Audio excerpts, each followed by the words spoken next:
Sejam bem-vindos a mais um episódio do Cealba Agrocast, essa rede de compartilhamento de informações, de troca de experiências acerca dessa região tão importante que engloba os estados de Sergipe, Alagoas e Bahia. Hoje eu trago para vocês um personagem, uma pessoa, um empresário muito importante que trouxe para a nossa região Cealba há muitos anos aí um desenvolvimento nesse setor de mudas cítricas. Trago para vocês uma fala de César Graff, diretor da Citrograf Mudas, uma empresa que esse ano completa 58 anos de existência. Isso é muito importante e isso é muito gratificante e honroso estar aqui conversando com você, César. Muito obrigado pelo convite. Se apresente para o pessoal e a gente vai para nossas baterias de perguntas. Obrigado, Mariana, pela oportunidade. Realmente eu acompanho o seu programa aí já há um bom tempo. Estava esperando ser chamado, confesso. Então eu fico feliz de estar aqui. É um orgulho estar com vocês e se eu puder colaborar também, vou ficar feliz com isso. Meu nome, como a Mariana já disse, é César Graff. Eu faço parte de uma empresa familiar, como você já mesmo disse, há 58 anos no mercado, especificamente de citros, especificamente de produção de mudas de citros. Só fizemos isso a vida toda. E estou aqui no Nordeste, precisamente aqui em Iambupe, desde 2010, quando nós fomos chamados para construir o primeiro viveiro telado aqui na Bahia. E estamos até hoje. Esse viveiro que nós chegamos aqui em 2010 foi para atender uma demanda de uma única empresa. Nós fomos convidados para produzir mudas para a Fazenda Gavião e nós viemos com esse propósito. E depois as coisas foram dando muito certo, os primeiros resultados sempre foram muito positivos. Nós já sabíamos que os resultados iam ser positivos, mas ia depender nesse caso aí da aceitação do público local, dos agricultores locais. Mas isso foi muito rápido, foi só a questão dos primeiros plantios e os resultados apareceram. Daí nós triplicamos o viveiro durante todo esse tempo aí e hoje o viveiro é um viveiro totalmente comercial que atende não só a região aqui da Bahia, como o Sergipe, todo o Nordeste, atendemos também o Centro-Oeste e sempre também eventualmente mandamos mudas daqui da Bahia para São Paulo, Paraná, para Minas Gerais e tem uma aceitação muito grande lá, está indo muito bem. Então é isso aí, é o que nós estamos fazendo aqui até hoje. Uma longa história de muito trabalho e o que eu acho muito bonito é essa nuance de estar sempre evoluindo e estar sempre melhorando, né? A Citrograf busca estar o tempo todo aí melhorando, evoluindo, entendendo todos esses contextos. Está aqui no Nordeste desde 2010. Olha o quanto da citricultura nordestina você já tem leitura e já tem visão, né? Durante todo esse tempo, que graças a Deus a gente conseguiu, né? Esse merecimento de estar nos holofotes da citricultura brasileira. E vocês, dentro de 58 anos, participam dessa citricultura brasileira nesse setor de mudas. É muito gratificante. César, você é engenheiro agrônomo? Sou engenheiro agrônomo. Me conte tecnicamente como você falou que foi fácil mostrar os resultados de um trabalho de um viveiro telado num ambiente que chegou em 2010, mas o que de fato a produtividade, né, tem enquanto madrinha dessa produtividade futura para esse produtor? O que a muda, o que a genética entrega para ele colher esse resultado futuro? Bom, tudo isso, essa resposta merece voltar um pouco ao passado, né, para quando eu falo foi fácil, porque isso, quando nós chegamos aqui em 2010, nós já tínhamos mais de 20 anos de experiência com as mudas em viveiro telado. Então nós começamos em 1996, tá? Eu sou formado em 1990, comecei a trabalhar com a minha família, na verdade desde menino eu já trabalhava na citricultura, já trabalhava com viveiros. Deu um tempo para fazer a faculdade. Durante a faculdade eu estudei em Lavras, Minas Gerais. Eu era responsável pelo viveiro de mudas da faculdade, era bolsista do CNPq, tinha trabalhos com citriculturas, então a vida inteira foi focada em citros. Eu fiquei 5 anos da faculdade trabalhando com citros lá dentro. Voltei e começamos a fazer as mudanças, né? Logo no princípio, então passamos, eu vim da época onde o viveiro em São Paulo era o viveiro de chão, o viveiro de campo aberto. Então já começamos desde a minha formação, após a volta à empresa depois da faculdade, a começar a produzir porta-enxertos em ambiente protegido, em tubetes. Em 1996, essa história já vai completar 30 anos, né? Tá certo na conta? 26. 30 anos, nós construímos o primeiro viveiro protegido do Brasil. tá? E começamos o trabalho. E toda mudança gera desconfianças, gera incertezas e sempre vai ter o grupo que apoia e o grupo que acha isso não vai dar certo. Então isso ocorreu em São Paulo também. Nós começamos com um viveiro pequeno, o viveiro produzia 30 mil mudas, foi nossa primeira unidade na cidade de Conchal, no interior de São Paulo, onde começamos a produzir mudas. E essas mudas foram para o campo já chamando a atenção pela seu rendimento no plantio, pegamento 100%, crescimento inicial muito rápido e entrava em produção muito rápida. Essas mudas com 2 anos já estavam produzindo. Mas em São Paulo, essa mudança ela veio acompanhada por uma mudança da legislação. Então começou em 2000 até 2003, que foi uma fase de transição, onde a partir de 2003, 100% dos viveiros no estado de São Paulo tinham que ser protegidos em ambiente telado, o viveiro telado. Então se começou a produzir, a partir de 2003, 100% das mudas plantadas no interior do estado de São Paulo, mudas protegidas. Então quando nós viemos para cá, nós já tínhamos muito tempo, muitos anos de experiência, muitos resultados positivos. Então quando eu falo que nós sabíamos que ia ser fácil, porque o resultado iria aparecer de forma rápida, tá? Chegamos também com todo cuidado, tem um ditado regional que fala galo no terreiro dos outros é galinha, né? Então chegamos com muito cuidado, respeitando a cultura local e apresentando aos poucos para os produtores regionais, as primeiras pessoas que plantaram os resultados. O resultado foi muito aceito, foi muito rápido, era evidente que a muda em ambiente protegido, o pegamento era melhor que a muda de campo, a sanidade era melhor, o vigor era melhor e entrava em precocidade. E uma coisa que chamava atenção, olha, você planta as mudas, suas mudas, o pomar não tem CVC. Isso era uma coisa óbvia, porque você já levava plantando mudas de campo aberto, como infelizmente ainda ocorre em alguns setores, você tem uma grande chance de já estar, ou posso até falar uma certeza, de já estar levando essa muda para o campo com a CVC, que é uma doença endêmica da região Nordeste. Então quando você levar para o campo uma muda sadia e essa muda recebia os primeiros cuidados iniciais adequados para que essa muda pudesse se desenvolver rapidamente, de forma sadia e produtiva, aliado a uma excelente genética, tanto de porta-enxerto como de copo, os resultados apareceram muito rapidamente. Então, por isso que eu falo, foi rápido porque nós sabíamos, porque nós já tínhamos experiência do passado. Porque também no passado, em São Paulo, houve críticas. Sei não, se vai dar certo. E os resultados apareceram. Hoje, nenhum citricultor, seja do estado de São Paulo, de Minas Gerais, do Paraná, do Mato Grosso, que é uma citricultura que começou a plantar as mudas em viveiro ambiente protegido, viveiros de containers ou sacolas ou bolsas, como se diz aqui. Hoje, se você, vou te dar de presente uma muda de céu aberto, ninguém quer saber, todo mundo sabe que os resultados não serão iguais, tá? Então, por isso que o resultado apareceu, porque a gente tinha certeza que ia ser aceito, porque era um caminho sem volta. Ô César, e assim, impressionou demais à medida que vocês vieram e trouxeram todo essa experiência de ter esse ambiente protegido e telado, que pra gente era uma novidade muito grande. Então, visitar o viveiro da Citrograf se tornava uma expedição turística, todo mundo queria ir lá ver, colocar a touquinha, colocar uma roupinha, entender como era, de fato, esse processo produtivo de uma forma mais organizada, para devolver para esse citricultor uma qualidade, uma responsabilidade fitossanitária. Eu digo para você, às vezes que a gente foi lá para poder ver as mudas, poxa, aquilo, enquanto produtora, aquilo me deixava muito maravilhada.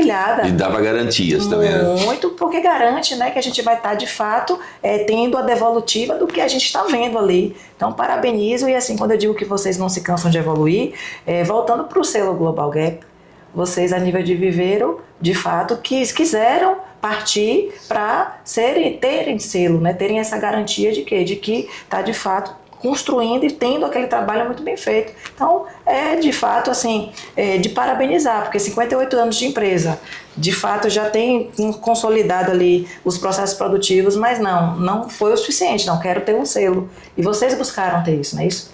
E na verdade, tudo isso faz parte dos princípios da Citrograf, né? Desde do seu início. Então nós somos dos primeiros, eu já contei essa parte, né? A produzir mudas em tubetes, quando o viveiro era de chão, fomos dos primeiros a produzir a muda em telado. Quando isso se consolidou no estado de São Paulo com mudas em telado, isso também aconteceu de uma forma precoce aqui no estado de Sergipe, nós mudamos a concepção também, nós começamos a mudar a situação. Então nós lançamos dentro da associação nossa no estado de São Paulo, que é a Viver Citrus, quando eu era presidente, nós lançamos a seguinte ideia: não basta ser telado, precisa de algo mais.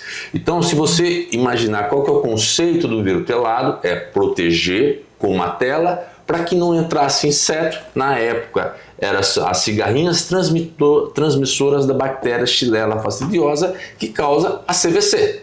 Tá? Então, o princípio é isso, telou, bacana. Só que os resultados, e no passado eu tive a oportunidade de visitar alguns viveiros no Nordeste, que realmente haviam viveiros telados, mas esqueceu do restante. Então, por exemplo, nós levamos essa ideia, não basta ser telado, precisa-se de algo mais. Então, nós fizemos toda uma mudança interna, então a gente brincava da seguinte forma: olha, ter a certificação do Estado, seguir as regras do Ministério da Agricultura ou seguir as regras da Defesa Sanitária e Vegetal de cada Estado é o primeiro caminho para você entrar no jogo. Tá? Então, para você participar da história do baile, é isso. Só que você pode e precisa fazer algo a mais, muito mais do que simplesmente telar o viveiro. Então, toda essa ideia abrangia uma concepção sanitária para todas as outras pragas e doenças. Não só proteger essa muda da entrada da cigarrinha que transmitia a CVC. Não falamos de green até então. Então toda essa mudança que falou, os cuidados fitossanitários, visavam a diminuição e a redução a níveis zeros de fitóftora, que causa gomose, dos nematóides, em função dos substratos que estavam sendo utilizados, nós zeramos a questão de nematóides e outras pragas e doenças, e também em São Paulo uma preocupação muito grande é o cancro cítrico. Então nós conseguimos construir um viveiro que não só protegia a muda da cigarrinha, mas um viveiro que não tinha fitóftora, que não causa gomose, que não tem nematóide, que não tem cancro, ou seja, não tem nenhum tipo de pragas e doenças. Mas continuamos evoluindo. Então trouxemos essa ideia aqui para o Nordeste também. Não é só um viveiro telado, é um viveiro que tem genética e alta qualidade fitossanitária em todos os sentidos. Hoje, mesmo aqui no Nordeste, que ainda se planta bastante limão cravo, que é um porta-enxerto, conhecido por todos, que é susceptível à gomose, tá? Mas mesmo uma muda produzida num ambiente controlado, sem a fitófora, você vai conseguir produzir pomares sem a gomose, mesmo plantando limão cravo, tá? É o primeiro passo, produzir a muda sem a doença. Se esse porta-enxerto estiver num local onde não propaga a doença, você pode ter resultados positivos. Mas nós continuamos essa ideia. Quando nós conseguimos evoluir para não basta ser telado, precisamos de algo a mais. Bom, atingimos os objetivos, vamos para o outro, vamos buscar a ISO 9001. Tá? Então, começando junto com a Viver Citrus, e a Citrograf liderou esse processo.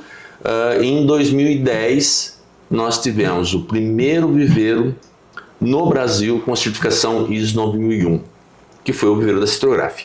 E hoje nós estamos completando 15 anos já com a gestão da ISO 9001, que é uma excelente ferramenta de gestão. Além de garantir qualidade aos nossos clientes, para nós como proprietários, estando na direção da empresa, é uma excelente ferramenta de gestão.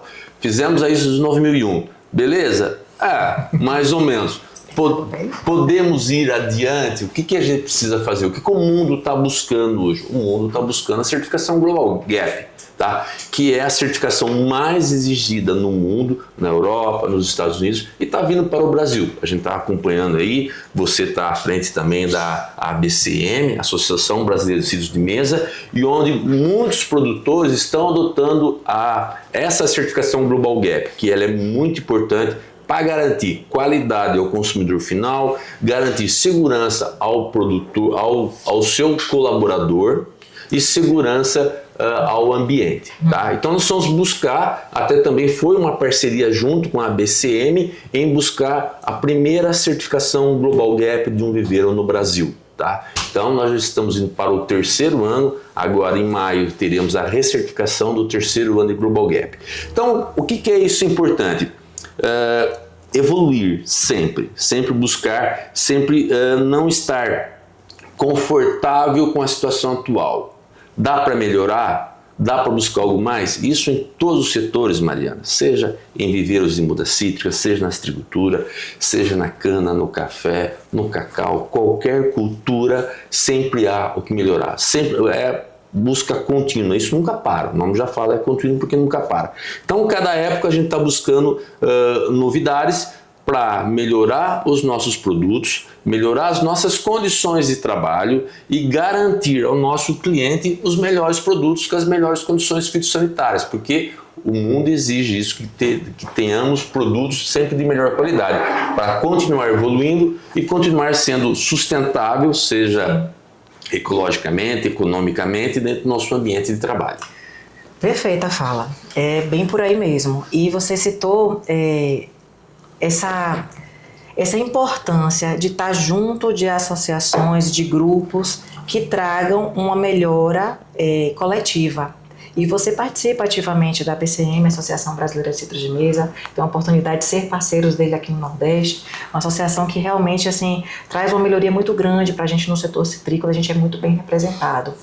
Falou do Viver Citrus também, e você aqui no Nordeste sempre contribuiu ativamente em todas essas reuniões, inclusive continua participando de todas, dará palestra agora em março aqui no Cealba também, participando Sim. da mesa redonda. Você sempre acreditou nessa coletividade. E isso, de fato, é algo próprio mesmo? Isso é um DNA citrográfico também que veio do seu pai, que veio para a empresa? O que essa coletividade representa para você a nível de cadeia produtiva de citros? Eu acho que isso é uma necessidade de todos os setores, né? Primeiro, você se organizar. Então, lá atrás, em 2008, nós fundamos a Viver Citrus. Eu fui o presidente fundador da Viver Citrus, e qual que era a ideia? Reunir uma série de viveiristas para trocar ideia que a gente estava entrando num novo sistema. Então, o que a gente precisa fazer de uma forma coletiva para melhorar o sistema de produção de mudas do estado de São Paulo? Tá? Então, isso foi importante. Com o mesmo princípio, eu também fui sócio fundador da BCM com essa ideia. O que nós precisamos fazer para melhorar o setor? Em termos de qualidade de produto, em termos de organização, uma série de fatores que isso é interessante para os participantes. E além disso, Mariana, muito importante você ter representabilidade. Por exemplo, hoje a Viver Citrus é ouvida e com respeito na Secretaria do Estado de São Paulo, no Ministério da Agricultura, nós temos cadeira na Câmara Setorial de Agricultura do Estado de São Paulo, nós temos uma cadeira na Câmara Setorial Federal em Brasília, nós somos ouvidos. Então, há uma representação muito importante do setor, assim como a BCM tem um respeito enorme em toda a agricultura. Então, além de organizar o seu setor, você tem representação. E quando ela é composta por pessoas sérias, pessoas que trabalham em busca de resultado, todo mundo quer ouvir, todo governo quer ter ao seu lado instituições, associações que possam colaborar realmente para surgir novas regras, novas normas, nova legislação, ajudar a organizar o setor. Isso é importante não só para os participantes de cada associação, como o Estado com o qual ela vai poder colaborar. Tá? Então, acho que isso é importante e os resultados estão aparecendo, né? Nós conseguimos mudanças no setor de produção de mudas, evoluímos, melhoramos e a BCM está fazendo o mesmo trabalho com os seus presidentes que assim passaram. Hoje o Carlos Ducato está lá, a Lígia fazendo um excelente trabalho, você representando a BCM aqui no Nordeste. Então acho que isso é muito importante. Ganha o setor nas duas pontas, na organização e em busca de melhorias perante as nossas instituições governamentais. Perfeito. César, vou migrar agora para falar um pouquinho da RPC. Dessa questão de melhoramento. Sim.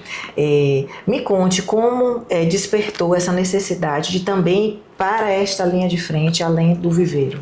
Foi algo à parte ou isso foi em conjunto? Quando você falou melhoramento genético, eu acho que isso faz parte de um contexto. Por exemplo, eu tive a oportunidade de logo muito cedo de conhecer outras citriculturas. Então, se você falar para mim qual o país que tem citros, acho que eu já fui visitar, né? Então eu já conheço basicamente a citricultura do mundo todo e sempre com o objetivo de aprender, tá? Então eu viajo bastante e às vezes a viagem de turismo vira viagem de trabalho e normalmente o turismo vem junto com o trabalho, né? Então eu sempre procurei buscar desde o início na Flórida, Califórnia, no México, na Espanha, na Europa como um todo, na Austrália, na China, no Japão, na Coreia, onde se tem sítios eu fui visitar e sempre buscando o que tem novidade. Então a gente enxergava que tinha espaço para você melhorar em relação às nossas qualidades dos nossos porta-enxertos. Porta-enxertos poderiam dar melhores produções, melhores qualidades de fruto. Então vamos começar a falar porta-enxerto. Basicamente, o porta-enxerto até muitos anos atrás que predominava no Brasil era o limão-cravo. Não sei se você sabe, o limão-cravo é o único país do mundo que se produz citros com limão-cravo, é o Brasil. Não sabia. Nenhum lugar no mundo se produz citros com limão-cravo de forma importante, quer dizer assim, que seja representativo. Não sabia. Tá? E daí você pergunta para os outros países, por que você não planta limão-cravo? Ele falou, porque nós temos coisas melhores. O limão-cravo ele tem as suas vantagens, tá? Eu acho que o limão-cravo no Brasil ele não deve ser abandonado. A gente costumava dizer que o limão-cravo é um porta-enxerto rústico, então ele aguenta seus desaforos. Você pode plantar em solos com deficiência hídrica, em sequeiro, você pode plantar em solos com baixa nutrição, com baixo manejo tecnológico, e ele vai produzir citros. Então ele é um porta-enxerto muito rústico, mas quando você fala em qualidade interna de fruto, qualidade do suco, brix, saltos solúveis, nós temos outros porta-enxertos melhores. Quando você fala em qualidade externa de uma fruta em relação à textura de casca, qualidade de casca, coloração de casca, nós temos porta-enxertos melhores. Então, basicamente, também tem uma lógica nisso, tem uma explicação. A citricultura do Brasil, basicamente, 70% da citricultura ainda está no estado de São Paulo e quase toda aquela estrutura voltada para a produção de suco. Então, para isso, o limão-cravo ele se presta muito bem.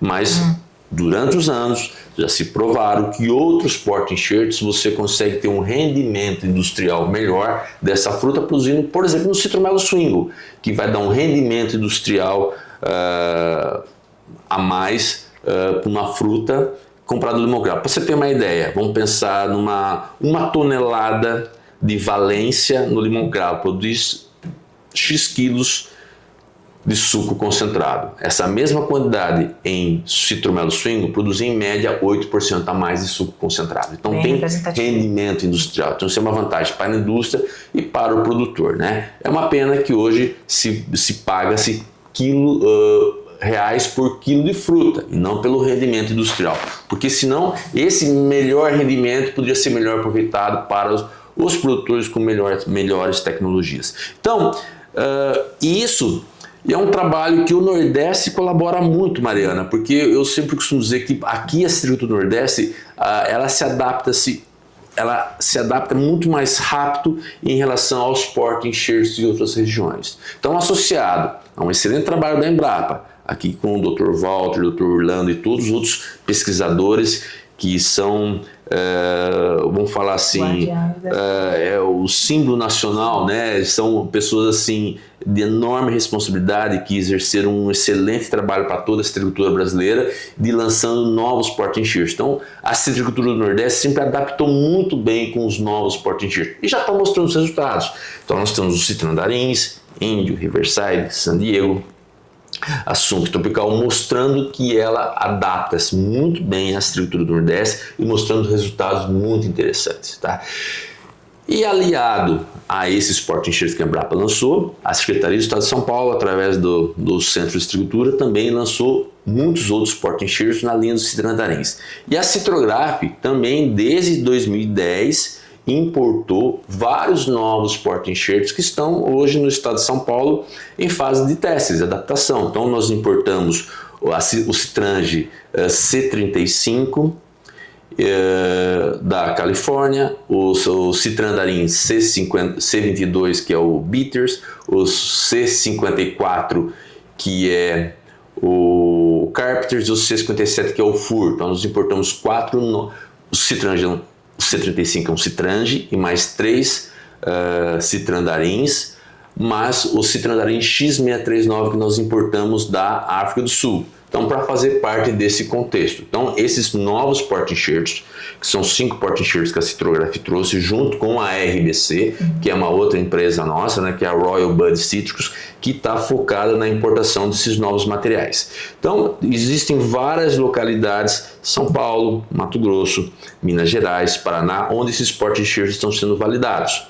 Inclusive, tem um grande trabalho na Estação Experimental do Bebedouro, com 2 copas importantes para a citricultura do Nordeste, que é a laranja-pera e a lima-ácida Tahiti, em 15 novos porta-enxertos, dos quais esses 5 que eu citei, que foram a RBC junto com a Citrograph, trouxeram para o Brasil, fazem parte, para que eles serão feitos muitos trabalhos, trazendo resultados interessantes, desde vigor de planta, sanidade a pragas e doenças, produtividade, qualidade de frutos e até tolerância ou não ao greening, né, que é uma preocupação enorme, não só por Estado de São Paulo, para o Brasil, como para o mundo todo.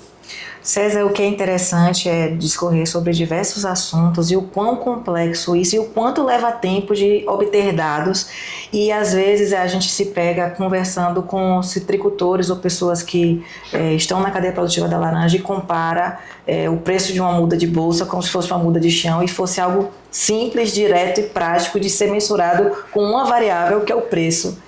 É de indignar às vezes, né? Porque olha o tanto de estudo, olha o tanto de coerência, de preocupação de cadeia produtiva, de envolvimento no setor e no segmento baseado em legislação, em manejo, entender o que a citricultura precisa e às vezes ficar limitado a algum viés tão, acho que tão básico assim quanto o preço de uma muda de sacola. Isso ainda é de fato.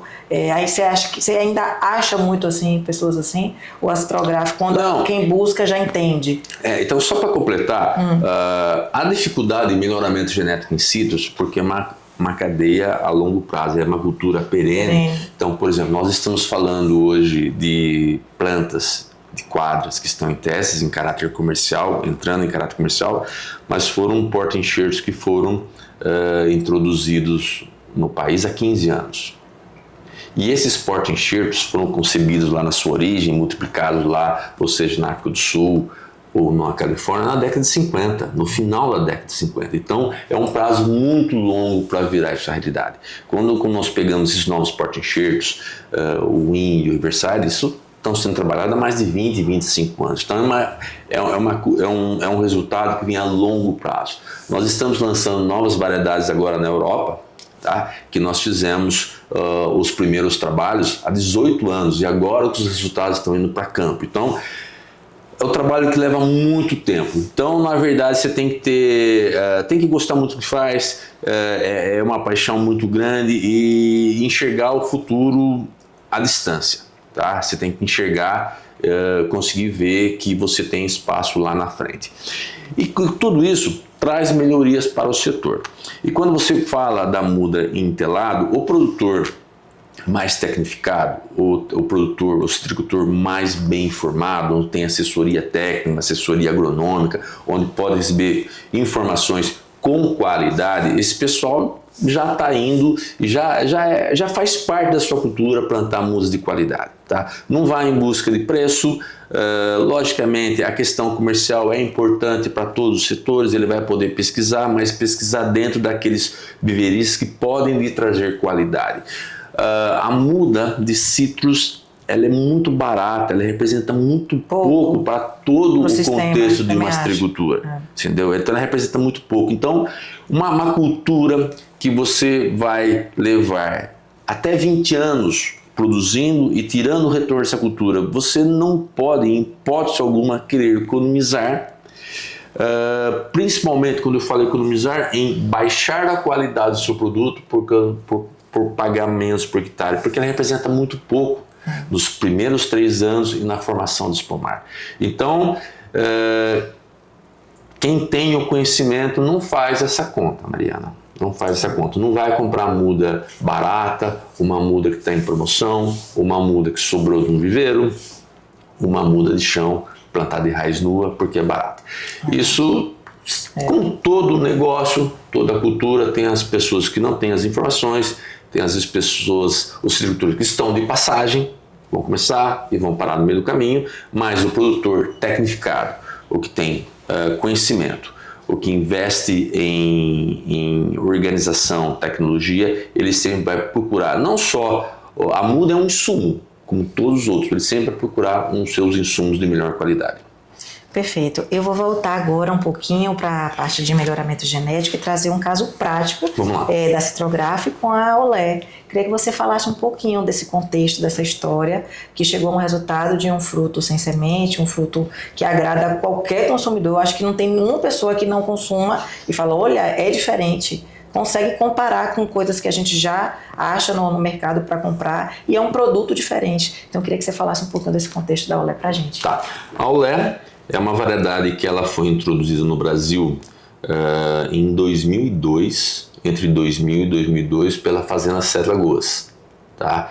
E quando 2008 nós fizemos uma parceria entre Citrograf e a Sete Lagoas, nós trouxemos para a Citrograf todas as plantas matrizes da Fazenda Sete Lagoas. Então a Fazenda Sete Lagoas ela tem uma história muito importante para a agricultura brasileira, porque foi uma empresa que sempre investiu por mais de 60 anos em melhoramento genético das suas variedades de copa e porta-enxerto, sempre buscando mais produtividade.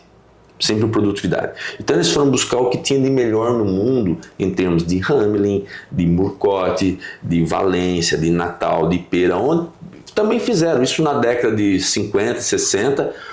Quem formou a Sete Lagoas é um senhor chamado Edmundo Vampares. É um senhor que estava à frente à nossa época, 30 anos, a época do seu povo nessa época, e sempre foi em busca do que se tinha melhor. Quando ele montou a Sete Lagoas, ele foi buscar os melhores pesquisadores, os melhores consultores no mundo todo, as melhores variedades, e formou a Sete Lagoas. E por 60 anos fizeram o melhoramento genético dessas variedades. Por isso que quando se fala em Pera Bianchi Sete Lagoas, Valência Sete Lagoas, a Hamelin, a Natal, são variedades que produzem em média 20 a 30% a mais que as variedades tradicionais, porque sempre foi feito um trabalho de melhoramento genético. E a Olé faz parte desse grupo. A Olé, ela veio para a Sete Lagoas em 2000, tá? Importada originalmente da Espanha. A Olé, a origem desse material, ela é um híbrido de Murcote com Clementina, feito essa hibridação na Califórnia na década de 50. Tá? E a Olé, ela percorreu o mundo todo. Só que a Olé, entre aspas, ela tinha um defeito. Ela é muito graúda. Só que isso para o Brasil encaixou com uma luva. Então a Olé, se você for conhecer a origem da Olé, né, esse híbrido de Murcote com Clementina, ela tem em todos os países que você acha. Tem na Austrália, tem na Espanha, tem na Itália, Califórnia, Flórida, todos os países que têm estrutura já tinha a Olé, só que ela não era viável comercialmente, porque nos Estados Unidos, na Europa, se consome fruto de menor calibre. Eles gostam de uma tangerina menor. E o brasileiro? E o brasileiro tem que ter um enorme, tipo da Poncã. A Poncã, como eu falei do limão cravo, Poncã basicamente se planta na Ásia, na China e no Brasil. Nenhum outro país consome Poncã. Por dois motivos. Ela é muito grande. Ela tem sementes. Então isso não é interessante para os outros países. E quando a Olé veio para o Brasil, ela foi importada para a Sete Lagoas, porque a Sete Lagoas foi o maior exportador de tangerinas do Brasil. Então, só que ela exportava Murcote. E a Murcote, quando chegou a Alternária, no estado de São Paulo, ela trouxe muitos problemas para a tangerina Murcote. Então a Olé veio para as fazendas Sete Lagoas com uma Murcote, entre aspas, ela é um híbrido de Murcote com Clementina, mais tolerante à Alternária. E eles começaram a multiplicar e sempre chamou atenção realmente pela sua produtividade, pelo seu sabor, pelo tamanho das frutas e também pela sua tolerância à Alternária. Mas como a Sete Lagoas era exportadora, como a Sete Lagoas era exportadora de Murcote, a fruta muito graúda não era interessante. Então ela ficou ali incubada dentro da fazenda Sete Lagoas sem muita expressão econômica. Quando em 2008 nós fizemos essa parceria com a Sete Lagoas e a Olé veio para a citrográfica, nós fizemos a divulgação técnica dela, a divulgação agronômica, porque nós enxergamos, essa variedade vai cair no colo do citricultor aqui, porque ela é produtiva, ela é graúda, ela é muito saborosa, ela é pesada, então você tem um grande rendimento para o citricultor. Mas assim como toda novidade, Mariana, nós enfrentamos uma enorme dificuldade. Porque quando a gente apresentava a Olé, eu tive produtores tradicionais que pegaram o saquinho de Olé, olharam assim, jogou no lixo. Vamos falar de Poncã. Aquilo foi uma facada no peito, porque foi, gente, impressionante. Então, porque a novidade, essa Olé não vai dar certo, César, porque essa Olé você colhe antes da Murcote, né? Tem Poncã no mercado, não vai encaixar. E a gente com muita luta, muita briga, planta um pouquinho de Olé, planta um pouquinho de Olé aqui, planta um pouquinho de Olé aqui. E tivemos muito insucesso com a Olé no início, principalmente por ser novidade. Não, ninguém quer trabalhar Olé. E principalmente no mercado final, o mercadista, aquela pessoa que está vendendo a fruta no final, no Ceasa, um dos supermercados, não quer trabalhar uma variedade. Ele quer vender o que é fácil, quer vender pera e poncã, porque vende. Pera e poncã, vende, isso vende fácil. E nós tivemos algumas dificuldades. Por exemplo, hoje tem um produtor, um comerciante, talvez é a pessoa que mais comercializa Olé no Brasil. Ele foi um produtor que plantou Olé. Quando eu fui na fazenda dele visitar o Olé, eu falei, vem visitar o Olé aqui. Eu fui, cheguei lá, falei, cadê o Olé? Nós erradicamos, porque ela não vai bem. Daí você fica com aquela cara de espanto, você sabe o que fala. E hoje, esse colega é um dos maiores comerciantes de Olé do Brasil, de compra, venda, e hoje a família voltou a plantar Olé. Tem um outro caso também no sul do estado de São Paulo, um grande amigo, um cliente, falou, rapaz, eu te xinguei os 5 primeiros anos, porque a gente não tinha o que fazer com Olé, nós mandávamos para a indústria, porque ninguém queria comprar Olé. Mas isso é resistência ao mercado, a novidades. E a gente enfrenta essa resistência para todos os novos lançamentos, porque o pessoal quer plantar uma nova variedade, mas quer produzir igual produz a Poncã, com a facilidade que quer produzir a Poncã, com a facilidade que quer produzir a pera. E o que se transformou o Olé hoje? Numa variedade de enorme sucesso. Na região sudeste, ela está tomando o total espaço que a Poncã está nos deixando, tanto por causa da intolerância ou da susceptibilidade da variedade ao greening, que em São Paulo a Poncã foi dizimada e a Olé tomou esse espaço. E no sul de Minas ela está entrando assim com um sucesso total, porque ela se adaptou muito bem às regiões de altitude. A Olé é uma variedade que vai bem do nível do mar a 1.200 metros de altitude, tá? Com suas características diferentes por causa de clima e condição regional.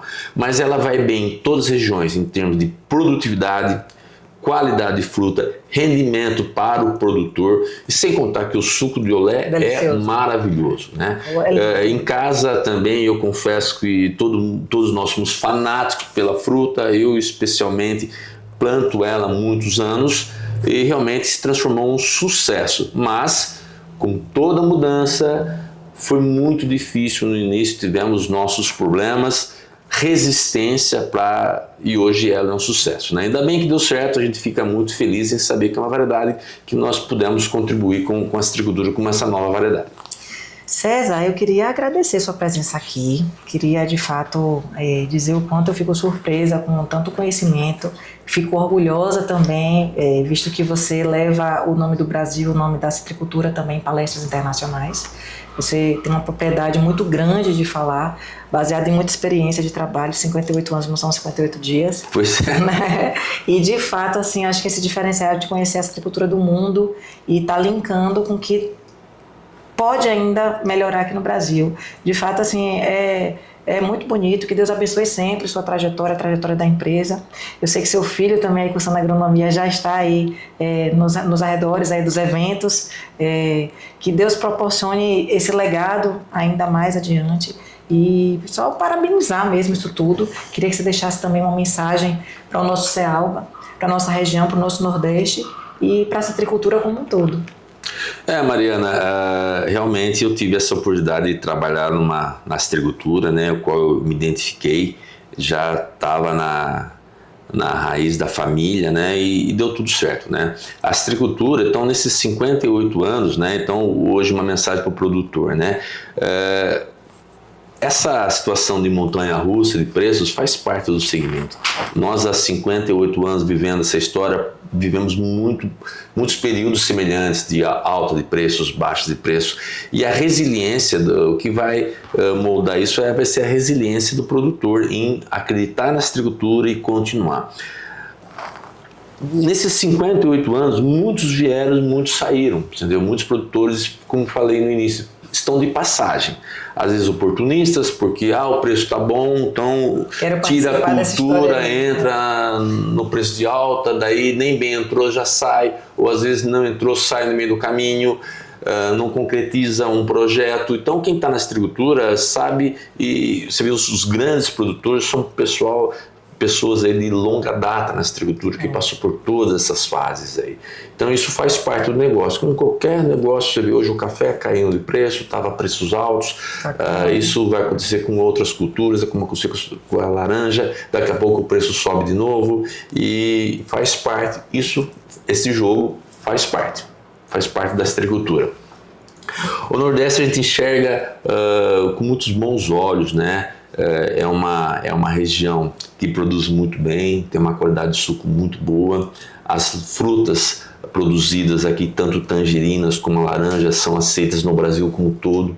Muita fruta daqui do Nordeste está indo para São Paulo com muita aceitação, tanto para mesa como para a indústria. O que se moeu de fruta do Nordeste nas indústrias do estado de São Paulo esse ano 2025 foi uma loucura, foi muita coisa. Isso em função da qualidade. Tá? A astricultura do Nordeste ainda tem um custo de produção menor que São Paulo, em função de não ter as principais pragas e doenças, então a gente precisa continuar com essa sorte e com essa capacidade do astricultor nordestino em estar produzindo com alta qualidade. Quando eu cheguei em 2010, aqui na Bahia, não era essa astricultura que nós estamos vendo hoje. Realmente é uma astricultura de baixa produtividade, e hoje nós temos aqui muitos produtores com muitos projetos com alta qualidade de fruta, com alta produtividade, fazendo inveja assim para as astriculturas do mundo todo, não só São Paulo, como o mundo todo. Então realmente é um local onde você investe em tecnologia, os resultados aparecerão. Então o que isso é importante, é o astricultor. Quando eu cheguei aqui em 2010, o produtor plantava mudas de citros, depois voltava a colher a laranja. Era muito fácil, só que não tinha produtividade. Então, o pouco que você faz de investimento aqui dá esse retorno. Então, o astricultor pode plantar, pode investir em tecnologia, porque o resultado aparecerá. Tá? E a Cealba é um momento importante isso para estar divulgando todas essas ideias, esses novos projetos, toda essa nova tecnologia, e eu fico feliz também em poder estar participando com vocês aí, e se a gente puder estar colaborando com alguma coisa, vai ser um prazer também. Gratidão mesmo, de coração, muito obrigado por estar aqui presente. Hoje falamos aqui um papo muito importante com César Graff, diretor da Citrograf Mudas, e está finalizado aqui mais um episódio do Cealba Agrocast. Muito obrigada pela participação. Obrigado a todos.